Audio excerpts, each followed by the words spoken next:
Terrorism in South Asia, Regional Implications and Policy Responses. This is going to be a panel discussion, and I would like to request our director, Sumitra Kargi, to moderate this panel discussion. And I would like to request you to make your remarks and move the conversation forward. I would like to hand over the floor to you. Thank you, Vivek.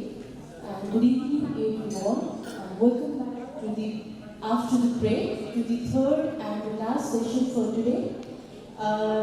This session will be very interesting one as we have very distinguished panelists from different sectors, and this will be going to be a panel discussion, and which will be very interactive one. First, let me introduce our experts for today. First, we have Dr. Deepak Prakash Bhatt. Dr. Bhatt is chairperson of GCCSC. He was a member of Parliament of Nepal. Previously, he served as a member of high-level task force on reorienting Nepal's foreign policy and as a member of technical committee and secretariat formed for supervision, integration and rehabilitation of Maoist army combatants. He has also participated at the DKI Asia Pacific Center for Strategic Studies, Hawaii, study of United States Institute on Foreign Policy, HRD Security and Justice course at University of Birmingham, and advanced level course on disarmament, demobilization and reintegration course on Transition International, the Netherlands. Second, we have Major General Binod Basnab. Major Basnab is decorated with Order of Supermal Janaseva Sri, Order to the Lion from the Republic of Finland, and Order of Cross of Merit from the Federal Republic of Germany. He holds MPhil in Defense and Strategic Studies from University of Madras and is an alumni of National Defense College, New Delhi. Command and General Staff Officers course from U.S. Army Command and General Staff College Advanced Security Cooperation course from ABCSF Hawaii. Executive course in Defense Decision Making from the Center of Civil Military Relations, Nepal Postgraduate School, USA, and graduate of the Royal Military Academy, UK, and the War College, India. Third, we have Apeksha Shah. Apeksha Shah is the head of the Central Department of International Relations and Diplomacy, Tribhuvan University. Her expertise spans diplomacy, foreign policy, and public policy. Formerly the opinion editor of the Kathmandu Post, she holds a postgraduate degree in diplomacy and foreign policy from City University of London, a 2020 Distinguished Humphrey Fellow, and completed executive training at Harvard Kennedy School. She also serves as the technical lead for Nepal and the world, and initiative under the Nepal Economic Forum focused on foreign policy and economic diplomacy. Fourth, we have Brigadier General R.C. Khatri. General Khatri is Managing Director of Eagle Think Tank, a platform focused on defense and geopolitical analysis. He has served as military attaché for India, Sri Lanka, and the Maldives from 2021 to 2024. He was a resource person for strategic study of the Department of International Relations and Diplomacy, Tribhuvan University in 2024. He is also a recipient of the prestigious Sukriti Medal for Distinguished Service to the Nation. He has graduated from Indian Military Academy, India, and holds Master's degree in Military Strategy from Army Command and Staff College, China. And last but not the least, we have Chiranjan Thapa. Chiranjan Thapa specializes in national security affairs and counter-terrorism. He has a master's degree from Columbia University and a bachelor's degree from State University of New York College at Zenitio. He has also completed a leadership in Homeland Security from Kennedy School of Government of Harvard University and a program on terrorism and security studies from Marshall Centers in Germany.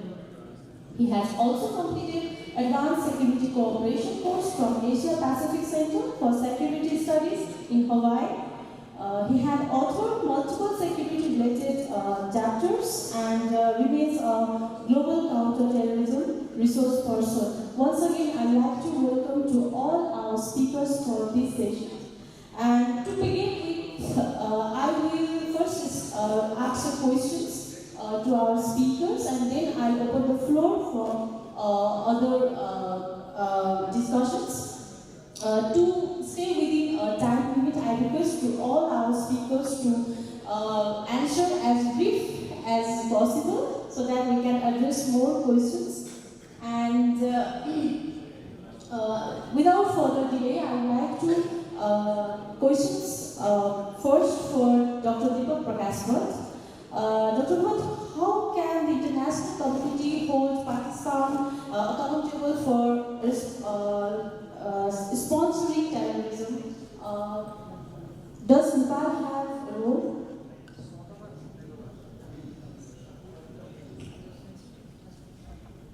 Thank you, moderator, fellow panelists, and all distinguished participants. It's my privilege and honor to be here in this auspicious gathering. First of all, I'd like to thank you nicely, the entire team, and the proposed Zajpal. Friends, as we have been hearing the senior leaders at the first session, and then experts and the carrier diplomats, and who are served at the top levels in different capacities at different level, have been speaking earlier in the second session. And coming to the third session, while talking about the regional implications and policy responses, the theme, I think, like looking from the international mechanisms, yes, there is UN, and there is UN Resolution 1267. As we all remember, but we all forget because, as we are hearing Thomas, Foreign Secretary, as his personal experience as a conversation between the Indian and Pakistani diplomats, as we have been hearing about one of the oldest missions in the Kashmir. Have we think that what they have been doing there? So this is the biggest problem, the reason that this is not connected. The South Asia is the least connected sub-region in the world. If so, then what will happen with these international mechanisms? The UN body, UN architecture of the sanctions, of the different kinds of the sanctions. So I don't think that is working anyway. But if that is so, then what will happen with the SHARC, the regional of the sub-regional initiatives, where European Union, ASEAN, the Caribbean, with the many regional institutions. So for us, there are less opportunities when you know that it's still the office space of the Taliban, and as the earlier session we have heard about the many terrorist organizations operating within Pakistan, cross-border activities, and the recent activity on the 22nd of April, which has a new watershed between the India-Pakistan relations. And in terms of terrorist activities, people have been slightly forgetting 9/11 in the recent years, Mumbai attack, and then Parliament attack, and the Uri attack, so all these.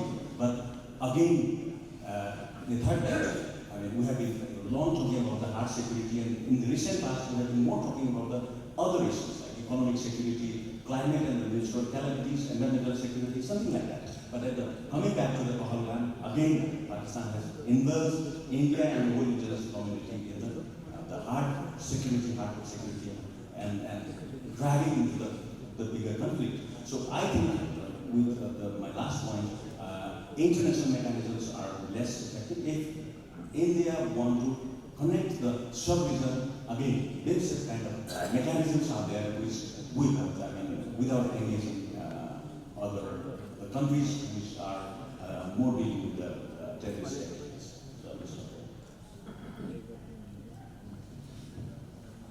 Thank you so much, sir. My next question goes to Major Personnel. So what role does Pakistani Army have in to the proliferation of radicalism and terrorism in South Asia, especially in India. Okay. Firstly, thank you for the kind introduction and I speak. Thank you for inviting me. Whatever I speak here today, I speak as an academician. I speak as a thinker so I do not participate in any groups, any institutions. So to answer the question, first of all, we have to be able to understand how South Asia has been formed. So the question relates more to the politics in South Asia. It relates to the geostrategic shifts that is happening in the Pacific region, and particularly in South Asia, as well as the population. It is evolving alignments. It is evolving strategic choices the country wants to take. It is also a definition of terrorism, the vast contrasts of definition of terrorism. And if you look at the responses to terrorism, there are vast ones. For example, if you look at what happened in 9/11 and the response, if you look at what happened in Israel and the response, and if you look at what happened in Pahalgam and the response. So this clearly explains how things can be orientated for national interests. And the other is, the point we'll be talking about is the strategy of survival. So South Asia actually has been a theater of great power competition, of influence, shaped first during the Cold War, and now we can describe it as the emerging Cold War 2.0, or the period, or the global reset. So the analogy of Cold War and the new war that's coming has to be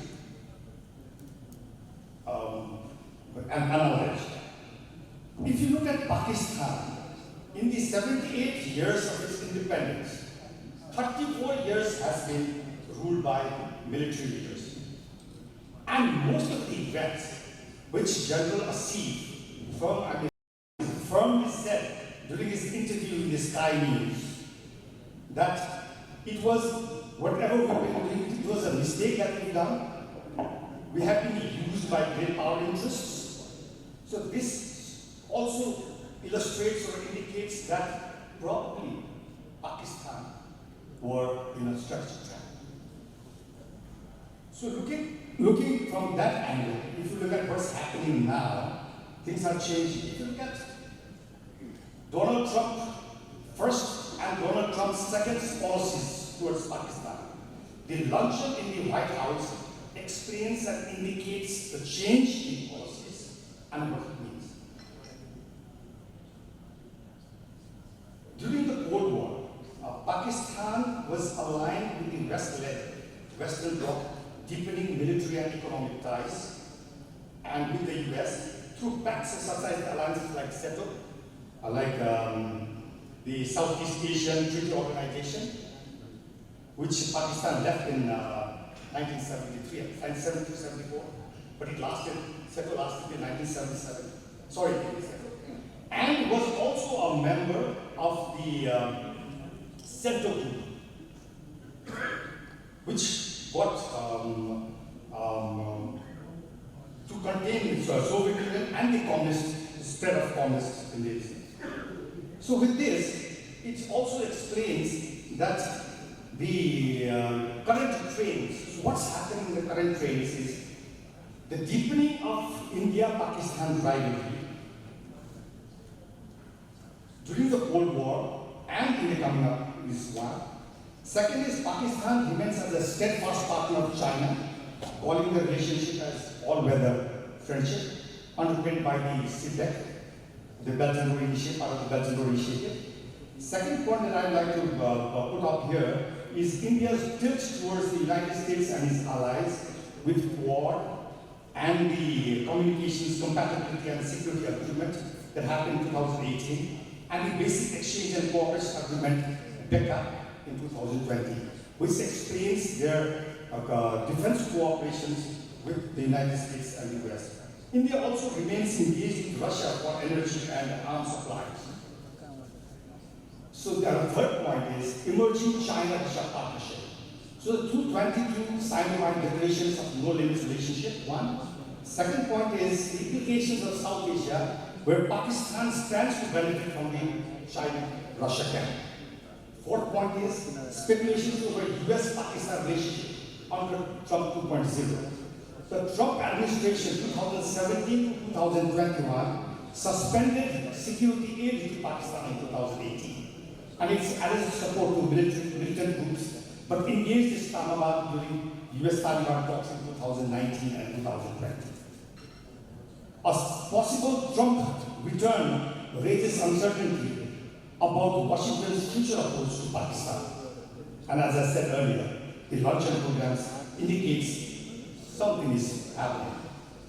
So these are the things that's happening in the region. So what are the policy implications? South Asia remains central, and when you look at South Asia now, and when you look at from the power perspective, whether from China, India, or the US, this region can be divided into 6 theaters. The first one being Pakistan and Afghanistan, which links to the Middle East and the Persian Gulf. Second is the Eastern Himalayas or the Ladakh and Uttarakhand parts. Third is Central, which Nepal, Sikkim, and Bhutan. The other is the Arunachal Pradesh up in the border in India and China. And the fifth one is the Myanmar. So these are all below the Himalayas. And the sixth one you can talk about is the maritime, the Bay of Bengal. So taking these things into consideration, then you can visualize, maybe I can answer in this second question, on how things will unfold in looking into these strategic perspectives of South Asia.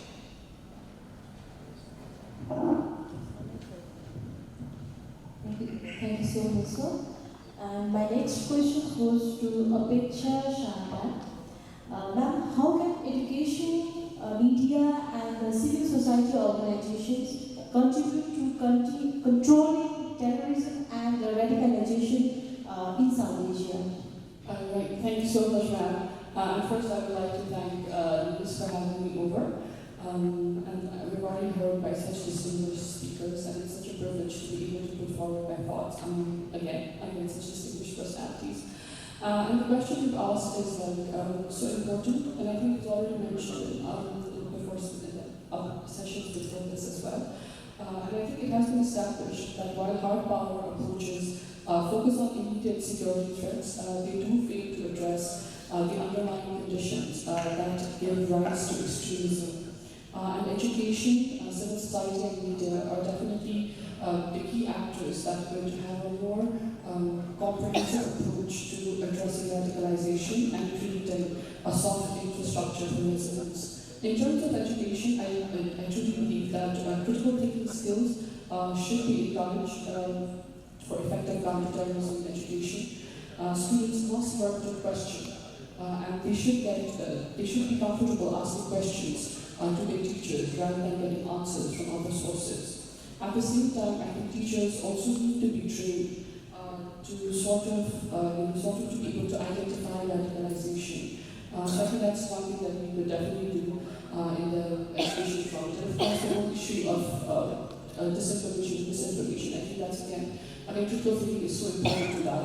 Young students and young minds realize how to assess information, question what is read information, how can they identify. And I think that's going to be very crucial. In the case of civil society, of course, they're the front lines and they're the bridge between the society and the government. And they play such a crucial role because they work on the ground. And that they have access to identify radicalization or even stop them. In that front, I think 2 points I would like to make is about youth engagement. While youth are more vulnerable to radical recruitment, at the same time they can also be the element of change. If we can really use them to make meaningful changes in the community. And I think one thing also in this regard I would like to mention is how the role of women is mostly ignored when it comes to counter-terrorism efforts, given that women play such an important role in, and play such a big they're so influential in sort of framing young minds. I think sometimes women perspectives are overlooked in dominated security discussions. In the case of media, of course, again, they have so much access to the local areas, and they could really work with the education systems to sort of again work to sort of counter misinformation and disinformation. So of course, radicalization can be sort of stopped at the pot if efforts are made. And I would just like to make a statement that while the networks of extremism are patient and persistent, the network of prevention must be equally determined and far more comprehensive. And only through such coordinated efforts can South Asia build societies resilient enough to resist the appeal of violent extremism while addressing the legitimate grievances that feed it. So I think the legitimate concerns also have to be addressed. The issues of poverty, the issues of marginalizations have to be equally addressed by the government as well. All right, I think thank you. Thank you so much, ma'am. And I would like to ask a question to RC Khatri sir next. Sir, Pakistani Defense Minister Asif has publicly admitted that Pakistan supported terrorist group for more than 3 decades. How deep is the role of Pakistan military and ISI in protecting terrorists? Thank you, madam. First of all, I would like to thank organizer Nish and giving this opportunity for me to speak something about this seminar. Respected and distinguished personalities and panelists, good evening, namaste and shalom. So, in response of this question, as we all know that most of the terror groups are being definitely mobilized as force multipliers in lieu of direct conventional military operations. So based on the study and findings, there are mainly 6 factors in some extent, I must say, evidences. Firstly, assessment of the strategic depth doctrine of Pakistan. Secondly, mandates of ISI, including their responsibilities and roles, and their strategic objectives. Fourthly, assessment of political and military commanders' speech in various occasions. And lastly, international delegations, which indicate the direct or indirect involvement of Pakistan's military and ISI in feeling extreme against India. And definitely, the state has sponsored to most of these extremist groups like Naqshband and Hizbul Mujahideen in training aspects, financial aid, logistics, arms and ammunition, including intelligence sharing and training aspects also. And in addition of that, even the state has supported in ideological indoctrinations also. But the most important part that I just want to focus is the strategic role of the ISI. Definitely we don't get it in open sources, but if we start analyzing their previous activities and their involvement in different, especially terrorism activities, at least we can say they generally enjoy to support proxy wars and external subversion. And in addition of that, even they have taken some kind of strategic objectives to destabilize some of the parts of especially in India, and to enable and cost-effective military pressure on India without triggering full scale of war. So I must say about this thing. Thank you so much, sir. My next question goes to Chiranjan Thapan, sir. So Pakistan is a nuclear state and it's continuously supporting active terrorist organizations. How secure are Pakistan's nuclear weapons? Thank you. Let me first begin with a disclaimer. I do not represent any groups or organizations, so whatever I say here are my own personal viewpoints. Thank you to NICE for being nice to me and inviting me to this event.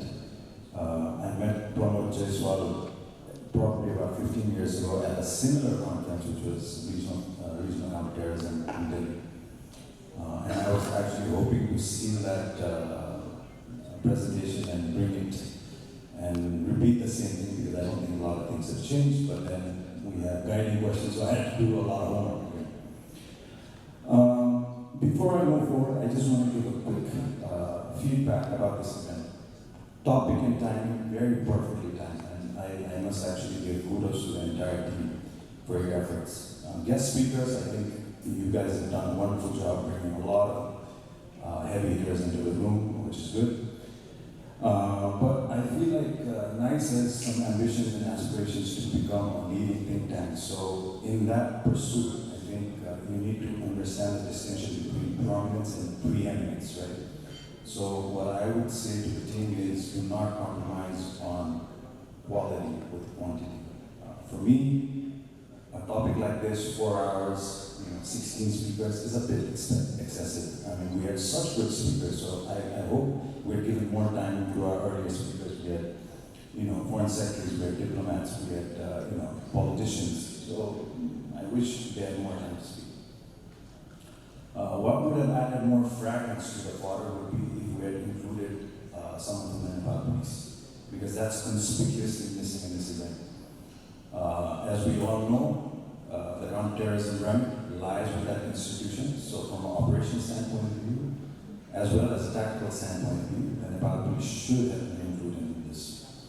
And let me remind the audience, the name that always stands out is Tukaram Kamble. I hope you guys remember that name from Mumbai, 2008 attack. He was the police officer that actually caught Azmal Kasab, right? He died in the incident, but it was that police officer that probably changed the course of that counterterrorism thing. Now, moving on to about how safe are Pakistan's nuclear arsenals. It's a massive question. I don't think any of the intelligence agencies around the world can actually ascertain that particular question, but I'm going to try to give a stab based on certain information that we have available and certain conjectures that we could possibly make. Because there are a lot of factors that you need to come to a logical conclusion about that particular topic. For example, what type of nukes? Where are they stored? How many? Which terrorist organizations are we talking about in terms of who are going to get access to that, right? But when you talk about a nuclear program, there's always 3 things that are an integral part of any nuclear program. One is discretion. There's always secrecy to it. Second, deception. Third is denial. Right? There's all these 3 elements are always ingrained as part of any nuclear program. Right? So I believe the Pakistani nuclear program also has these 3 variables ingrained. As a security advisor, I think there are other things that I can look at, and I believe these are part of the nuclear security protocols. For example, every security protocol for something as crucial as a nuclear weapons program always has is it's truly hidden. It has gates, security perimeter. It has access control. It has 24/7 surveillance, intrusion alert protocols. What else? Distance launch codes. There could possibly be self-destruct modes as well. I think other folks can actually attest to that. And the other part is nuclear arsenals are not always housed on land. Most of the times they're at subsurface level, but they're also at the sub-sea level, which is a lot of the nuclear arsenals are actually in the submarines. So looking at, taking this into consideration, the probability of terrorists getting access to nuclear weapons at this time, the probability is low. That's my conclusion. But that condition could change immediately overnight. How? For example, the Americans have actually designated the IRGC of Iran as a FTO, a foreign terrorist organization, right? So if there is a designation on the Pakistani army as FTO, then the conditions change. So you will have a terrorist organization in possession of nuclear weapons. Now let me finish with something that you might find interesting. I just came across this. There's this guy called John Kirikow, who's a CIA whistleblower who was part of the enhanced interrogation techniques, who actually was a whistleblower that talked about the torture program. So what he has said very recently is that there's actually a US general in command of the nuclear programs in Pakistan. That's a massive thing, right?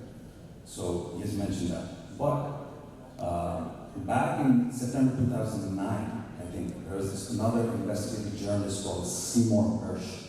I think he wrote for the New Yorker.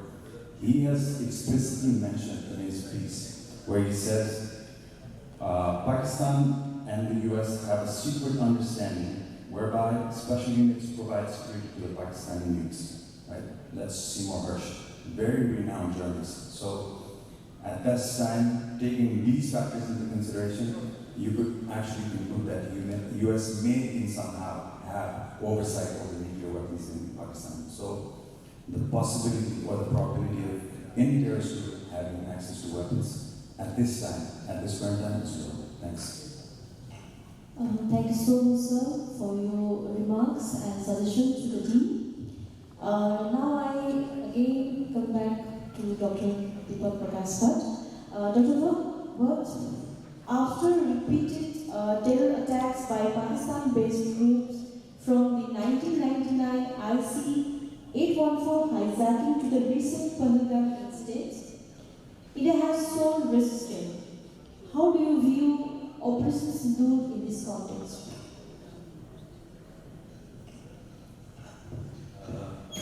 Thank you, I think the organizations, terrorist organizations operating from cross-border or within Pakistan some are quite active for a very long time.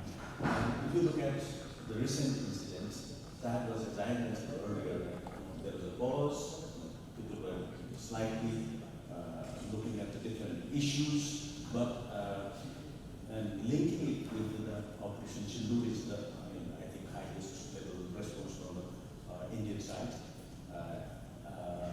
which was like, the decision was taken very instantly and responded at highest level in the, after, I think, the 1999, which was a kind of the last conflict India-Pakistan had faced during the Musharraf period. And now, linking back to the regional activities and some frameworks, as you pointed out in the earlier question, I think in Operation Sindoor, which is not described detailing in Indian media, and even prolific writers have mentioned about that Operation Sindoor. But I think country like Nepal, as we have been facing ramifications of these kind of activities, because a Nepali person was killed there, and that was that mass killing and mass shooting was targeted to the Hindu people, and then other people were also there, but mostly identified.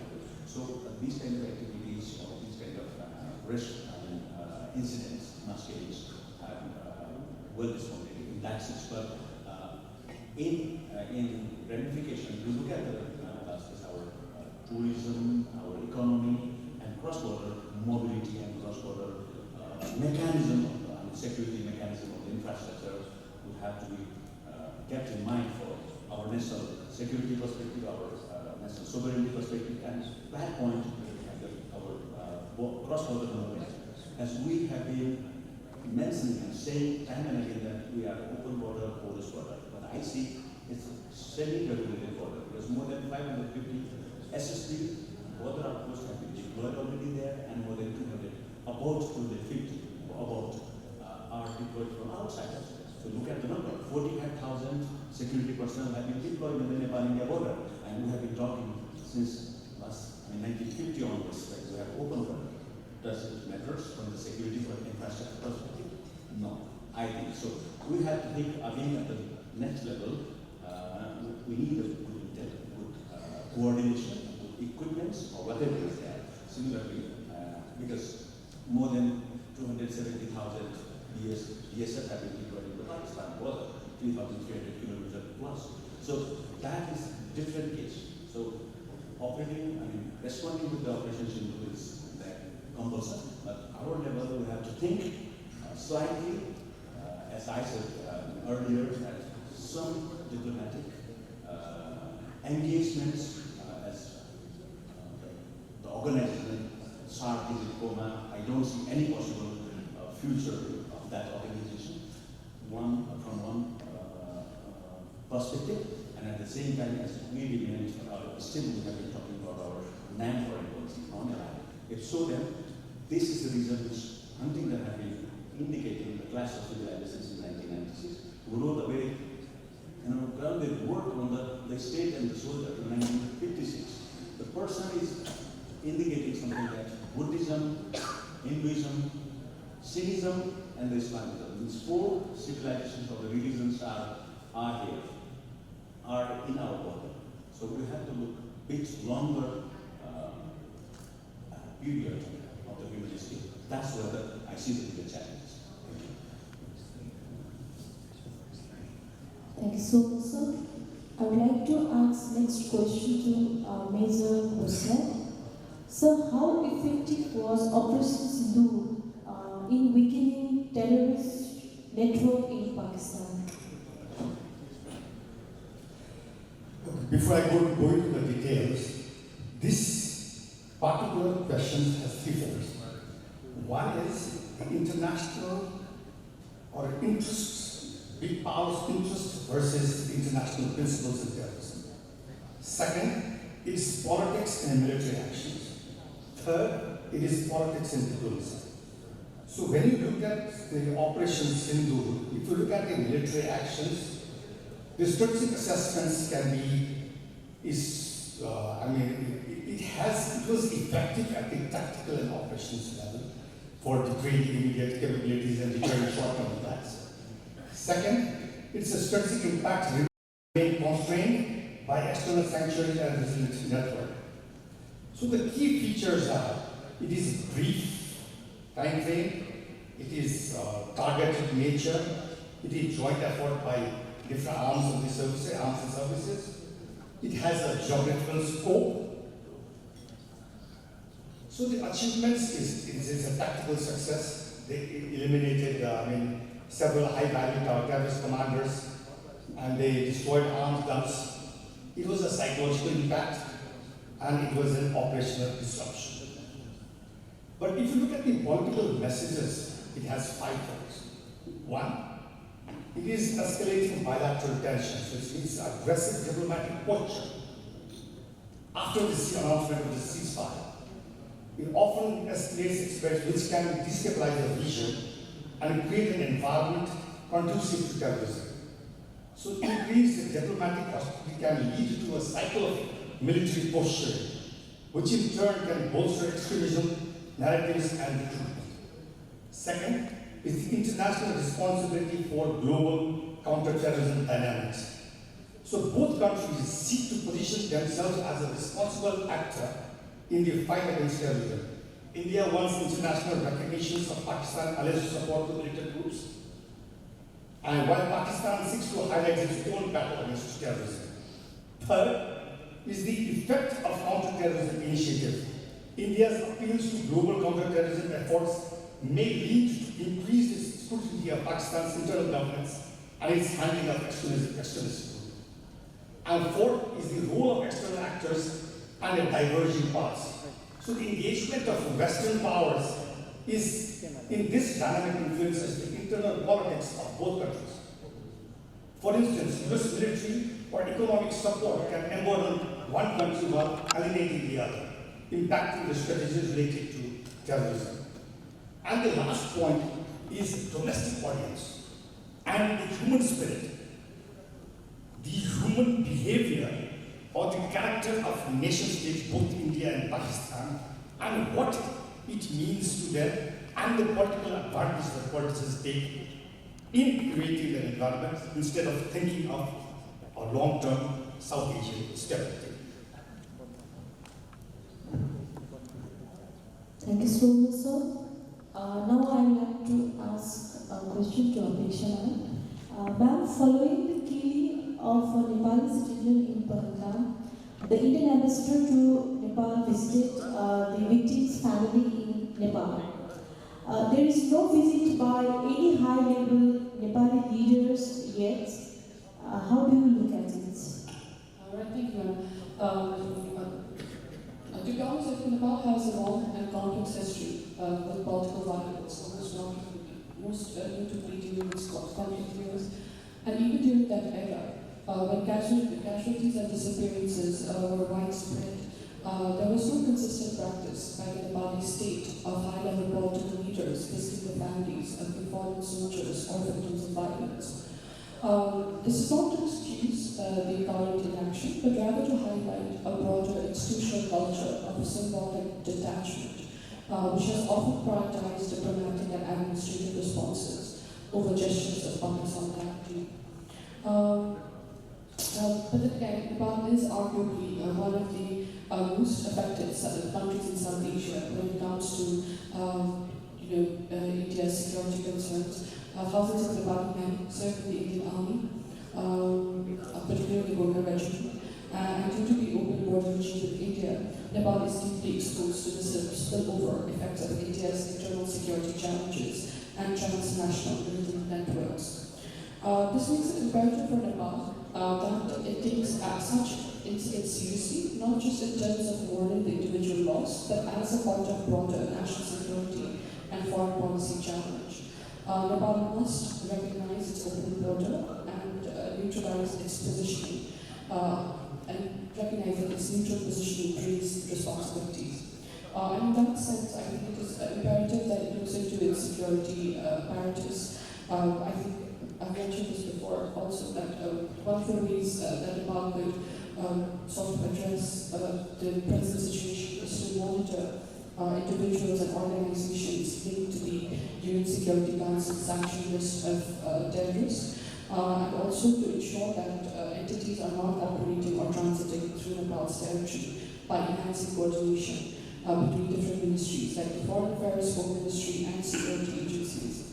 And I think Chairman Sir also rightly mentioned about the Nepal police, who is responsible, if I'm correct, sir, can correct me if I'm wrong, but I think they're responsible for our anti-terrorist initiatives. And I think to that end also the Nepali state should sort of look into it.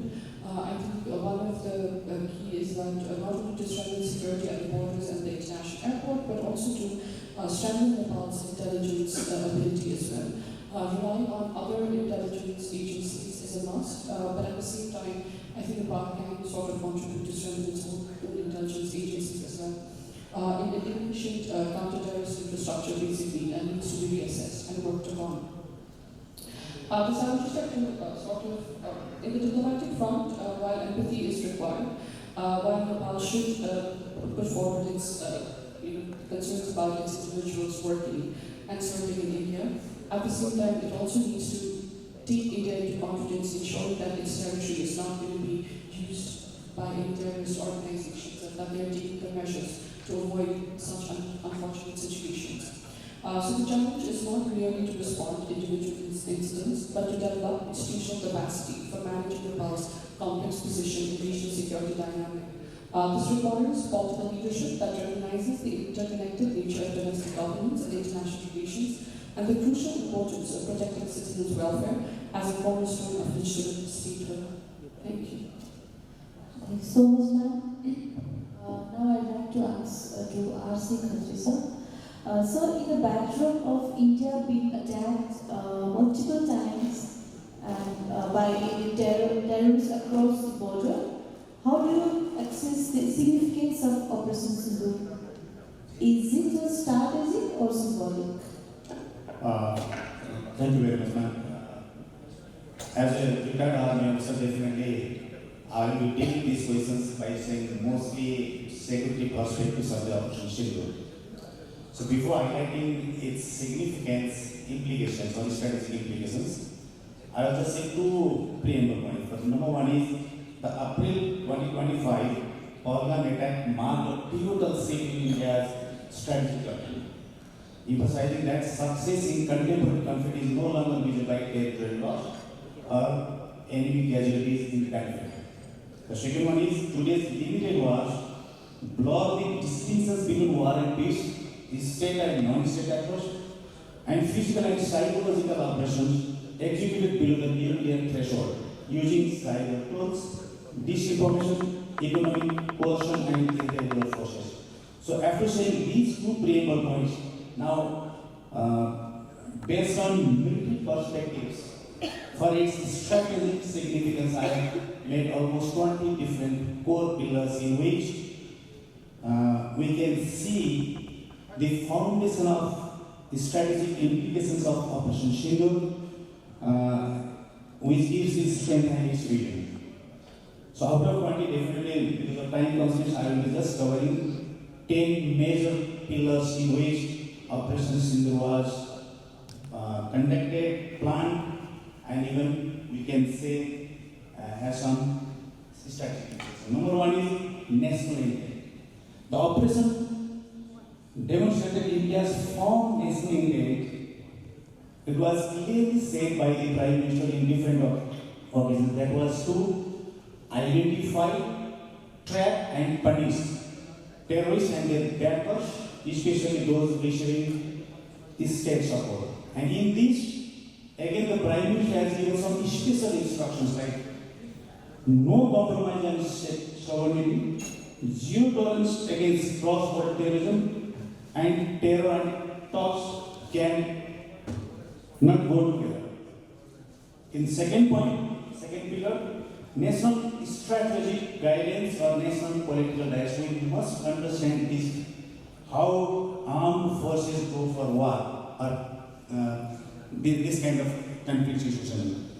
If you see in Operation Sindoor, the Cabinet Committee on Security chaired by the Prime Minister, that is in India, directed unified actions under the Chief of the Staff's Committee, 4 chiefs, and established a clear national security objective that we must understand at political level.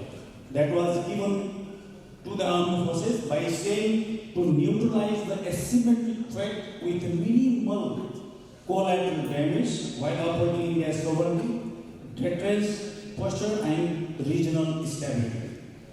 And in third pillar, I must focus on defense strategy. The operation established punishment-based deterrence, striking not only terrorists but also their infrastructure and support networks. Next point, next pillar is about the center of gravity. The operation again focused on dismantling Pakistan-based terror hubs, logistics, and enablers, directly attacking the strategic norm of proxy terror framework.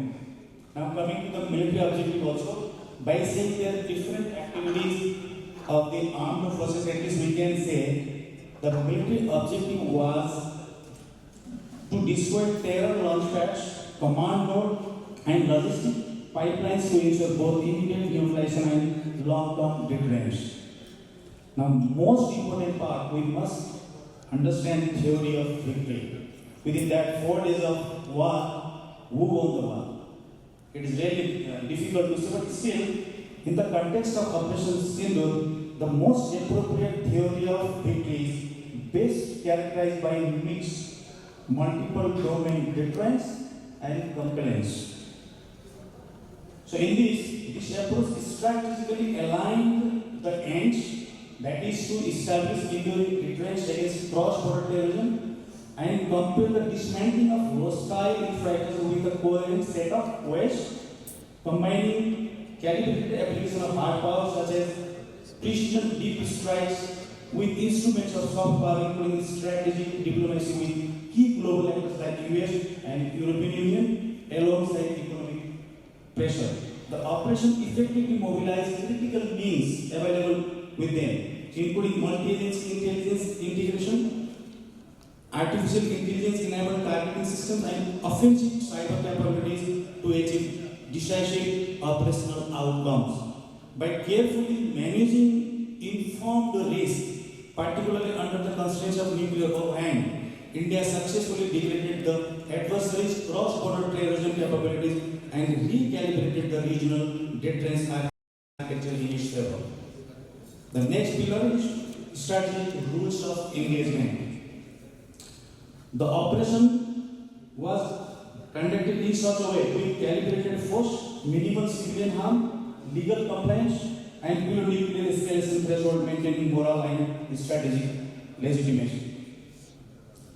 The next pillar is strategic signaling. The operation Sindur sent a visual message to adversaries about India's new strategic red lines by redefining India's national security doctrine, declaring state-sponsored terrorism as an act of war, and that will be treated with a swift and proportionate response, irrespective of borders or diplomatic complexity. Now, game changer. Who changed the game? Really difficult to say, but I must say there are two critical factors. Firstly, the strategic messaging or diplomatic signaling, that is again conversation of US and India and conversation of US and Pakistan, the first factor. And the second, the posturing capabilities rebalancing air power. That was China's support to Pakistan in air domain, fundamentally altering the trajectory of the country and eventually led to the ceasefire. Now coming to the foundation for future conflict doctrine. Operation Sindur established a decisive seat in India's counter-terrorism and national security doctrine, which is as a fusion of political will, military precision, cutting-edge technologies, and diplomacy, especially in nuclear and multi-domain operational context. And even in this, it can be also said that the operation created the bottom line as zero tolerance on terrorism with smart retaliation. This much for this. Thank you. Thank you so much, sir. Now I would like to ask with Chiranjan Thapaso. So Osama bin Laden was found and killed in Abbottabad near Islamabad. My question is, how can Pakistan be providing safe havens to the terrorists in broad daylight? That's a difficult question to answer, but it's not just OBL, but it's also Khalid Sheikh Mohammed, who was actually captured in 2003 before that. But what I'd like to say is, don't always believe in the narratives that are propagated or peddled by big powers. Big powers have big agendas. I mean, it's very difficult to decode, their larger interests, their plans. I mean, we're just too primitive to sort of decode a lot of what's happening. Because the truth lies somewhere in between a hyper and a cover. I mean, that's what I believe. There are multiple gradients of truth. I mean, there's your truth, there's my truth, there's their truth, there's a half truth, there's a big truth, right? There's a fabricated truth, there's a relative truth, absolute truth, universal truth, and there's also something called a temporary truth, right? So terrorists are temporary, but terrorism is not. So we need to understand that today's terrorists, as many have said before, one man's terrorist is another man's freedom fighter. But just know that there have been terrorists that have won Nobel Peace Prizes. Nelson Mandela was a terrorist, designated terrorist. Yasser Arafat was a designated terrorist. Somebody mentioned earlier in the earlier segment, the Syrian president was an Al-Qaeda operator that was jailed in Abu Ghraib, right? Today, he's shaking hands with the American president, right? So a designated terrorist can transform into someone quite powerful.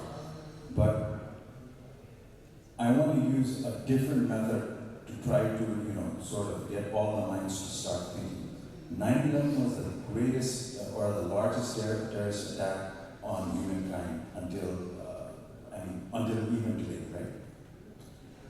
We've heard a lot about 9/11. We know various things about 9/11. But there are a lot of things about 9/11 that we didn't hear about, we didn't know about. Like, for example, after 9/11, how many of us knew about the 5 cheering Mossad leaders that were actually caught in New Jersey trying to, take the video of the burning towers? They were actually apprehended. Later on, they were all released, right? They were cheering when that tower was going down. Some woman in New Jersey sort of happened to sort of see that. Second, how many of us know about Building 7? Right? That was another building that went down at 5:30 in the same evening, which was very close to the Twin Towers. That went down. Interestingly, everything sort of melted, but somehow someone found a passport of one of the attackers just intact. Okay? Larry Silverstein, who actually took the lease of the Twin Towers, probably about 2 months before the attacks, had actually purchased an insurance policy specifically on terrorism. And he used to actually dine in that particular building every single day except for 9/11. Right? So these are other alternative narratives, which makes you think, how much do we know and how much is covered? General Wesley Clark, right? He writes in his book called Winning Martin Morris. This November 2001, he goes into Pentagon and he's written in his book, he said, there were plans afoot to attack 7 countries. And the 7 countries are Iraq, Syria, Libya, Somalia, Sudan, and ultimately Iran. Right? What has happened here? So, similarly, Seymour Hersh, the guy I mentioned earlier about in 2015, he wrote a very explosive piece claiming that OBL was already in house arrest in 2006, and the ISI actually aided Americans in taking OBL out. Right? So, where do we believe? I mean, these are like clashing narratives. But one thing that we should also take into account is the recent interview by the Pakistani defense minister, where he has admitted publicly, saying that we have been involved in terrorist activities and providing safe haven to terrorists. So, on that note, I think they have managed to somehow use terrorism as an extended arm of their policy. But, I mean, I think I'll just end here because I think we're running out of time. Thank you so much, sir. Now I would like to open the floor for the questions from the audience, and kindly introduce yourself before asking questions, and also mention the name of the panelists to whom you would like to address.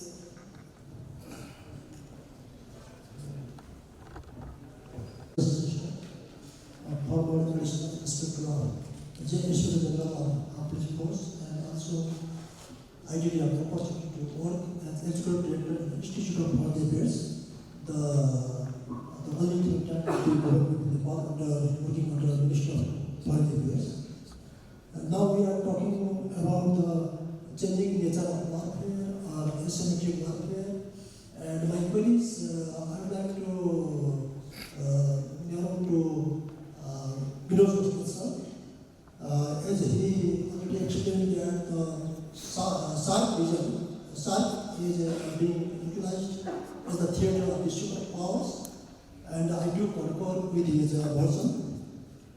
And after matter of Paul attack that killed 26, including Sudhir Brekni, resident of the Mutwal, the Nepali citizen, and on the basis of religions and some economic reason. And Operation Sindoor started on May 6, and Indian military was able to strike more than 9 places, terrorist positions. And in one side, we may say that even though Pakistan and India, we consider as hostilities ongoing, though the results lies in war, we can reportedly have the informations from within Pakistan administered Kashmir, or even inside, more deep inside the Pakistan. So, during the war, in the high-voltage war,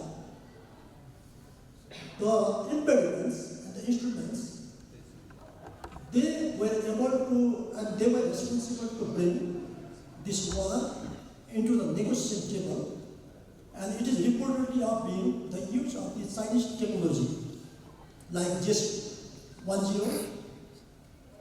and with the use of Pakistan indigenous JPL 15E. And similarly, the Chinese maneuvering of the use of the cyberspace, they were also held responsible. And now, So sorry to interrupt you. I please request you to come directly to the questions because we are running out of time and we have to take more questions. Thank you. And I would like to link this with the pager attack in Lebanon, where Hezbollah used pagers with the interception of the Israeli military's technology, the interception, and that killed militants leader as well as the cadres. 37 people were killed, militants leaders, and they were killed, and more than 3,000 were injured. So I am talking about the changing nature of warfare and how these situations can implicate, what lessons can Nepal learn, considering these facts in the wake of the changing nature of warfare and asymmetric warfare, the use of cyberspace, etc. So I would like to seek your perspective from Vinod's question, sir. Thank you.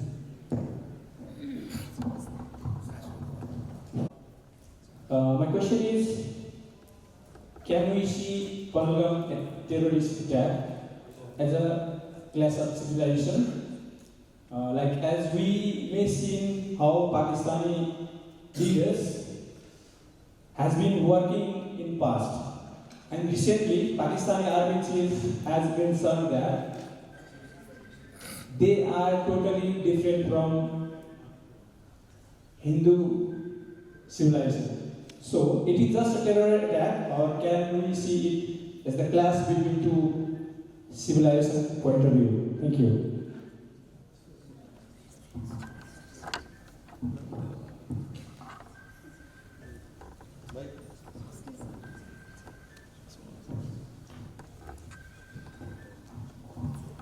Good evening to the distinguished individuals present here. To introduce myself, I am Arya Gautam, currently a student. It's been an absolute honor to be present here today, enlightening myself with your insights. My question goes to Brigadier General R.C. Khatri. We've been talking about Nepal being vulnerable to terrorism attacks, having open borders with India. As we're well aware of the risk, I'm sure there are some measures taken to lower it too. How prepared is the National Security Council of Nepal and Nepali security forces to deal with the possible entrance of terrorism in Nepal? What coordination exists between the security agencies, Nepal Army, Nepal Police, and Armed Police Force to shield the vulnerabilities of Nepal? Thank you. The last question for tonight. Security efforts Chiranjan Thapa or Brigadier Kapila.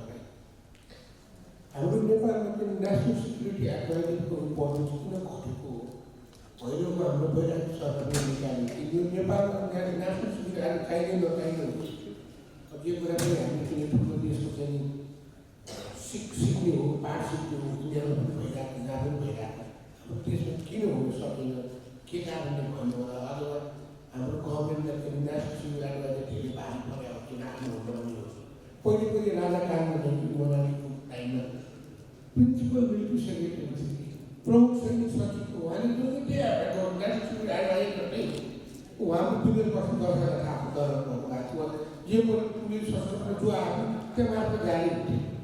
हामीलाई किन हुन सक्दैन होला जस्तो कोही Hello. We have received a question in our Facebook Live.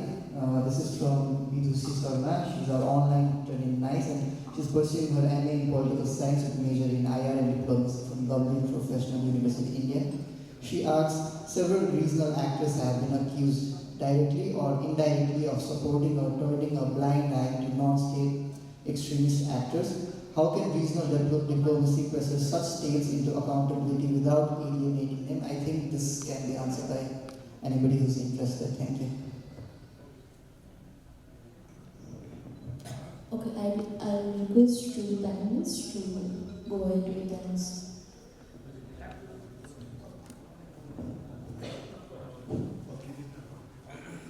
First question was on the theatre.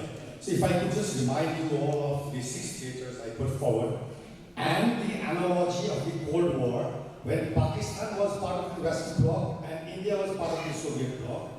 And now the dynamics have changed, not just in the SAARC region, but the Cold War or the new Cold War has come to our region. So the importance of the Himalayas and the importance of the Bay of Bengal and South Asia has different strategic importance that Europe used to have in the Cold War time.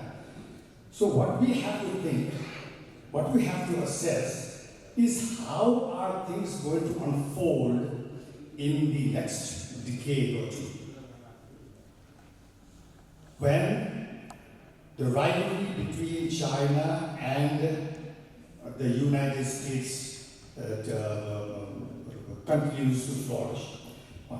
The second is, how will the, let's say if you take the Pakistan and Afghanistan as one theater, how will there be a spillover of terrorist activities into China? Something to think about. If it could happen in the Cold War, in the 1988-89, for the withdrawal of the Soviets from Afghanistan, could it happen there? So these are things that I would put on the table for you to assess and think about. The second was the question about the class of civilizations and whenever there are terrorists, they have a purpose, they have an aim. And one of them is to divide and polarize the society so that different agendas and issues are discussed and the thinking polarized. So this is one of the targets that we have. And what was the other question?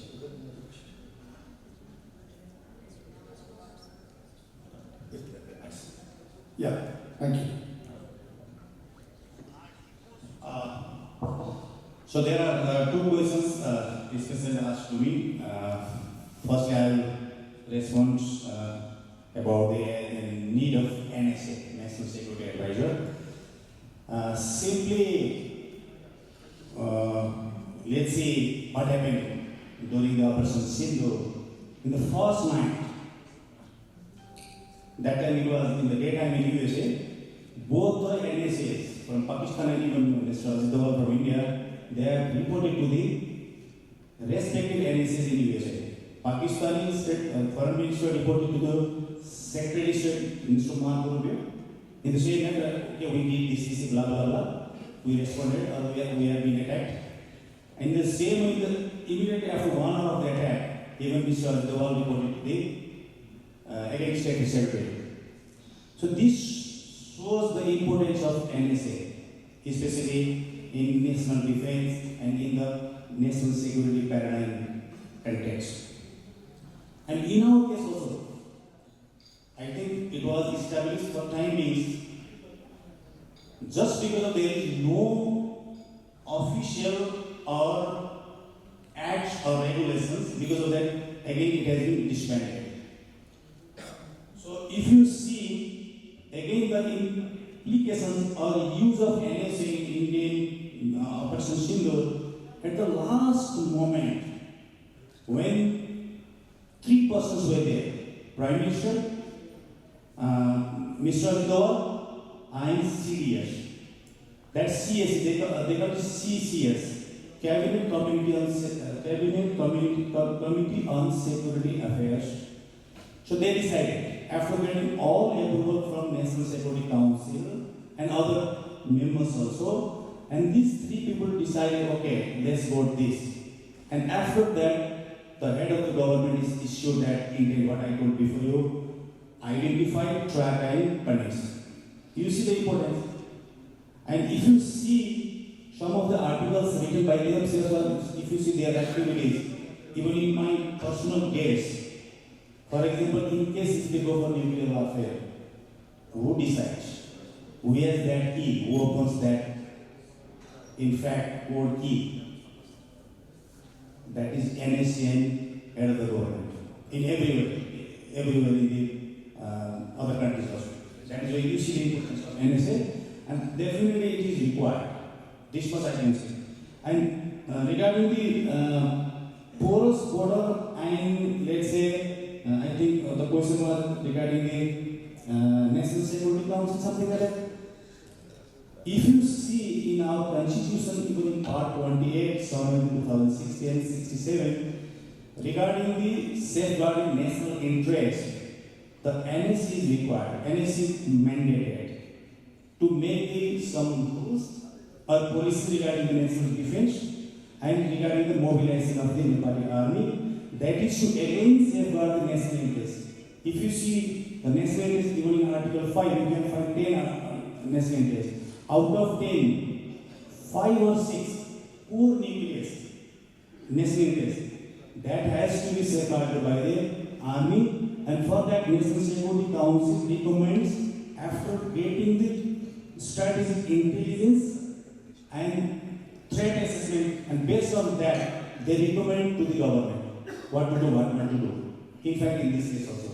But in our case, I must say, at least the concerned authorities, at present, I can say, National Security Council Secretariat must take lead to make some kind of, let's say, nuclear counter-terrorism doctrine by learning some lessons learned or best practice from the Operation Sindoor, which can be applicable in our ground.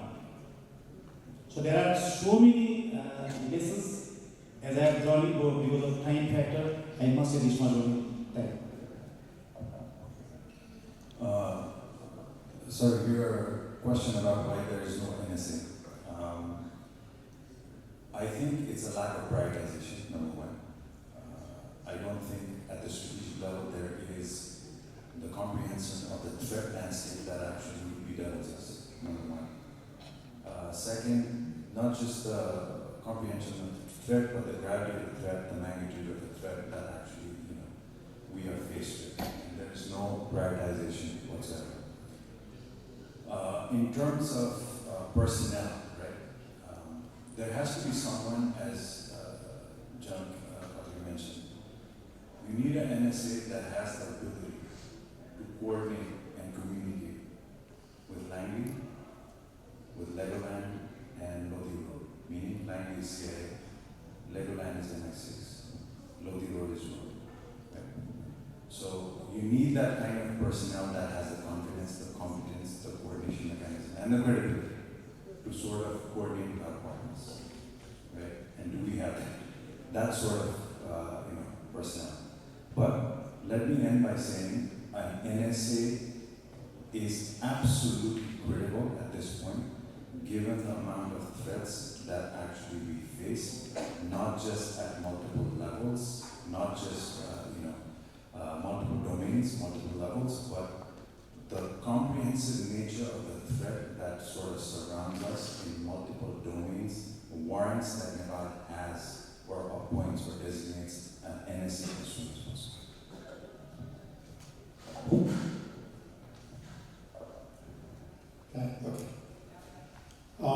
I just wanted to, my last statement is that The three active groups, Lashkar-e-Taiba, Jaish-e-Mohammed, and the Haqqani network, has been designated as terrorist organizations, both by the as foreign terrorist field by the United States and the UN Sanctions Committee. So when the groups are active in South Asia, there are certain recommendations that we should end with. One is for Pakistan, end the distinction between good and bad militants and enforce bans on comprehensively. Second, prioritize state sovereignty over reliance on non-state proxies. For India, maintain robust counter-terrorism preparedness, including intelligence cooperation and defensive modernization. Combine military deterrence with calibrated diplomatic engagement to avoid escalation. And initiate in the SATO conference so that the subgroups on suppression of terrorism would start its work, so that talks takes place. And for regional states like Nepal and other states, we have to be able to strengthen cooperations on counter-radicalization. We have to start the state mechanisms, the state schools, to find out who, where, how things are being operated, so that we contribute to stability and counter-terrorism efforts in South Asia. Thank you. My brief one-liner is like NSA is very important, but most effective thing we have is the National Security Council itself, because it's a reflection of our security architecture. And sometimes person advising or to the Prime Minister, executive head of the state, might not be very, similar to what's happening in USA. Like since the Second World War, they have been deputing the NSA. India, only Dr. Bihari Vajpayee deputed British Misra as the first NSA in 1998. Afterward, it was in suspension during Manmohan's tenure, 2 tenures, and then again, Narendra Modi did that. So for our purposes, sometimes only it's looking like again, as I have been raised this question in the parliament also, that don't make it a conflict sign kind of mechanism, which like the security, the competent officers are not looking for that place. Why?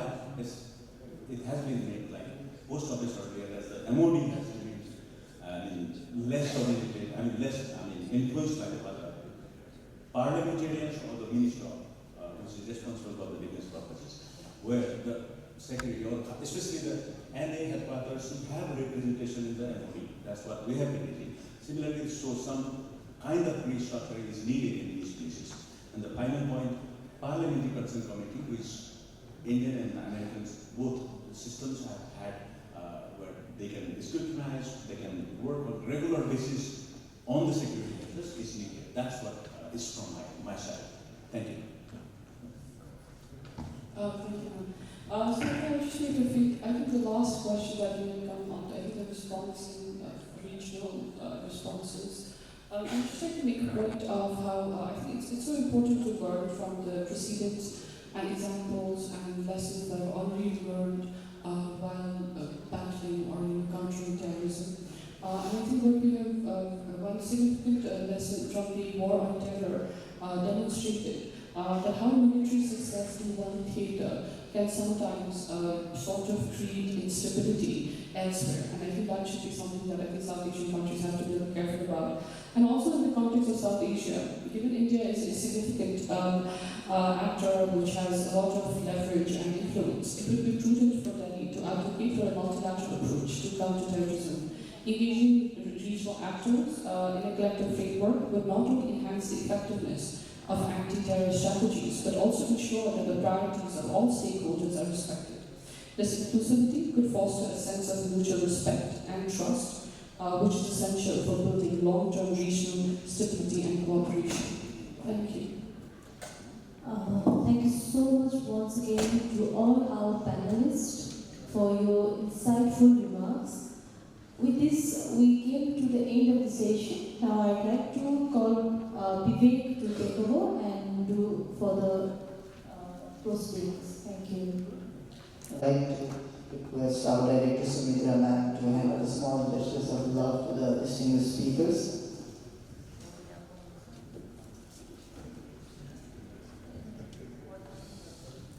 Dr. Deepak Prakash Bhatt,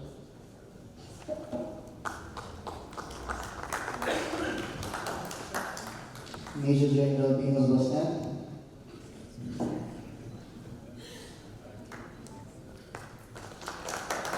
Apeksha Shah,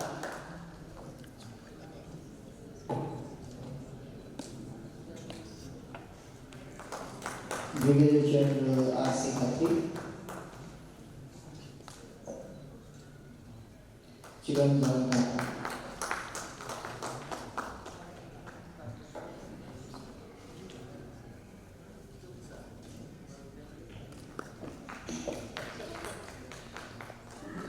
Ladies and gentlemen, here we come to the end of the session, and it is my privilege to propose a vote of thanks. It's been a very fascinating and engaging session today. I would like to thank Honorable Cecil Khanal, Honorable Chandra Chaudhary, Honorable N.P. South, Sunil Bahadur Thapa, and Dr. Munendra Rizal. The first session stressed on the evolving terrorism landscape in South Asia's effect in Nepal and how it's proven to be a problem beyond borders. I would like to thank Professor Dr. Meena Vaidyanathan, Ambassador Madhuraman Acharya, Dr. Samburan Singhara, Ambassador Dr. Dinesh Bhattacharya for their input, and Major General Purna Bhagasudha for chairing the session. The session went very deep on cross-border terrorism and geopolitics of extremism in South Asia. I also want to thank Ambassador Bairagi and James Samson, who could not participate today, but they have been very supportive throughout this process. Our thanks also goes to speakers of our third panel, Dr. Deepak Prakash Bhatt, Major General Binos Bosnak, Apeksha Shah, Brigadier General R.C. Khatri, James Sam, and Chiranjan Thapa. The panel's discussion revolved around developing common policy responses in the South Asian region against terrorism. I would like to thank all the participants here today, because it is always an open debate that may enrich an academia such as ours. You all deserve a huge round of applause for making this session so much more insightful. We sincerely thank you, each and every one of you, for gracing us with your presence here today with wonderful comments and questions. Last but not the least, I would like to thank the nice team that made this event a success. Manila, Saron, UC, Ms. and Jankazi. We are also thankful for all the support and guidance to Sumitra Kari and Dr. Pramod. Thank you all for the constant hard work. The past week has been very hectic, but we made it happen. And finally, I would like to thank the staff of Kathmandu Marriott Hotel for being so supportive to us. So dinner is being served in the next room. Please